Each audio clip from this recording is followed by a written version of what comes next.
ഷാഹിന ഇക്കയുടെ ചിത്രകാരി എന്ന കഥയിലെ പ്രധാന കഥാപാത്രം ഒരു യാഥാസ്ഥിതിക കുടുംബത്തിലേക്ക് കല്യാണം കഴിഞ്ഞു വന്ന ഫിസയാണ്. ചിത്രരചനയിൽ നല്ല കഴിവുള്ള ഫിസ വീട്ടുകാർ വിവാഹം ആലോചിച്ചപ്പോൾ തന്നെ വിവാഹം കഴിഞ്ഞാലും ചിത്രരചന നിർത്തില്ല എന്ന് പറയുന്നുണ്ട്. ഫിസ എന്നാൽ മൂടൽമഞ്ഞ് എന്നാണ് അർത്ഥം. എന്നാൽ വിവാഹം കഴിഞ്ഞതോടുകൂടി ഭർത്താവ്, അവരുടെ വീട്ടുകാർ എന്നതിലേക്ക് ഫിസ ഒതുങ്ങിപ്പോകുന്നു. സുന്ദരവും നിഗൂഢവുമായ മൂടൽമഞ്ഞിലെ കാഴ്ചകൾ അഥവാ ഫിസയുടെ മനസ്സിനെ കാണാൻ ഭർത്താവിനോ വീട്ടുകാർക്കോ കഴിഞ്ഞില്ല. അവരുടേത് ഒരു ഇടുങ്ങിയ ലോകമായിരുന്നു. ഫിസയുടെ കഴിവിനെപ്പറ്റി അവളുടെ ഭർത്താവിനോട് ഒരു സുഹൃത്ത് പറയുന്നതിലൂടെ അയാൾക്ക് ഒരു തരം അപകർഷവും അസ്വാസ്ഥ്യവും ഉണ്ടാവുന്നുണ്ട്.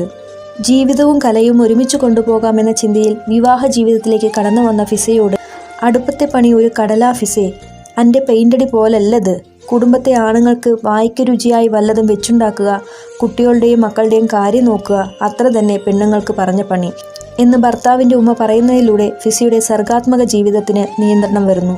ഒരു പണ്ടാരവും വേണ്ട എന്ന ഫിസയുടെ ഭർത്താവിൻ്റെ പറച്ചിലും അവൾക്കുള്ള നിയന്ത്രണ രേഖയായിരുന്നു. ഇടയ്ക്ക് ചിത്രം വരെ നിർത്തിയ ഫിസ വീണ്ടും അത് തുടങ്ങുന്നത് ഭർത്താവായ ഹാഫിസിനെ അസ്വസ്ഥനാക്കുന്നുണ്ട്. കുടുംബത്തെയും കുട്ടികളെയും ഭർത്താവിനെയും നന്നായി പരിചരിക്കുന്ന സ്ത്രീയാണ് നല്ല സ്ത്രീ എന്നതാണ് ഇവിടുത്തെ സങ്കല്പം. കലാകാരിയായ ഫിസയെ അംഗീകരിക്കാൻ ഭർത്താവും കുടുംബാംഗങ്ങളും തയ്യാറാവുന്നില്ല.